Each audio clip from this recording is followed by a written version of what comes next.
Saudara mari buka Yohanes 3 ayat yang ke-6. Kita baca bersama-sama. 1, 2, 3. Apa yang telah dilahirkan dari daging adalah daging, dan apa yang telah dilahirkan dari roh adalah roh. Ayat 7. Janganlah heran karena aku berkata kepadamu, seharusnya engkau dilahirkan dari atas. Saudara, apa yang dilahirkan dari daging adalah daging, dan apa yang dilahirkan oleh roh adalah roh.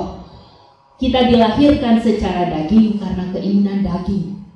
Kita dilahirkan oleh roh karena keinginan roh, keinginan Elohim. Ya saudara, ini harus kita pahami. Mari kita baca lagi Yohanes 4 ayat yang ke-24. Kita akan tahu mengapa kita harus dilahirkan secara roh. Ya, kita dilahirkan secara daging untuk melakukan kehidupan daging, saudara. Kita makan apa yang perlu buat daging kita.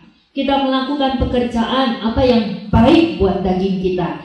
Kita hidup bertumbuh sebagai daging. Ya. Tetapi mengapa kita harus dilahirkan secara roh? Kita akan baca jawabannya di dalam Yohanes 4 ayat ke-24. Ya. Jadi manusia daging akan melakukan pekerjaan-pekerjaan daging. Tujuannya adalah tujuan daging. Daging itu sifatnya fana, saudara. Ketika dia mati, selesai, tamatlah sudah ceritanya. Tapi manusia roh, dia tidak tamat. Ketika daging itu musnah, daging itu binasa, daging itu mati, roh akan kembali kepada kehidupan roh. Ya, kembali kemana, saudara? Ke komunitas roh yang sudah dikuduskan, dipulihkan, atau kembali kepada komunitas roh yang akan dibinasakan. Ya, jadi mengapa saya dan saudara harus memahami mengapa kita harus dilahirkan kembali secara roh, nggak cuma secara daging. Kita dilahirkan karena keinginan ibu dan ayah kita, keinginan daging, kita lahir sebagai daging. Kita harus menyadari Elohim kita, Tuhan kita, mau kita tidak hanya dilahirkan secara daging, tetapi secara roh. Ya, sehingga kita menjadi manusia daging yang memiliki pemulihan roh. Mari buka Yohanes 4 ayat yang ke-24. Kita baca bersama-sama.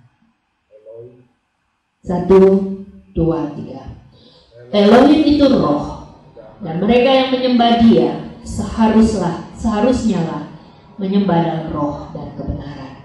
Baca sekali lagi, 1, 2, 3. Elohim itu roh, dan mereka yang menyembah dia seharusnya lah menyembah dalam roh dan kebenaran.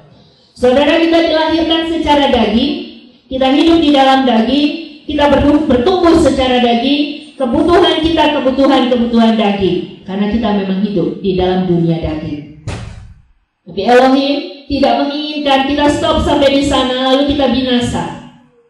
Elohim mau roh kita tetap hidup, bertumbuh, bahkan kembali kepada tempat semula, yaitu kerajaan roh. Dan hanya manusia-manusia yang mau dibawa untuk lahir kembali di dalam roh, bertumbuh di dalam roh, mereka akan kembali kepada rumah asalnya, yaitu kerajaan roh, kerajaan surga, saudara. Dan siapa yang mereka bisa dapat bertumbuh di dalam roh adalah mereka yang memiliki hubungan dengan roh itu sendiri. Ya, salah satu hubungan yang dapat dibina, hubungan yang dapat dipelihara adalah hubungan roh, menyembah di dalam roh dan kebenaran. Karena Tuhan itu adalah roh. Elohim kita itu ada roh. Kita nggak bisa menyembah dia hanya secara daging, saudara. Kita persiapkan tubuh lahiriah kita mandi, kita bersih-bersih, kita pakaian yang bagus. Ya, sekalipun jiwa kita pun juga sudah bersih, nggak cukup, saudara. Kita bisa menyanyi lagu yang manis sekali, indah sekali keluar dari jiwa kita yang mengasihi dia.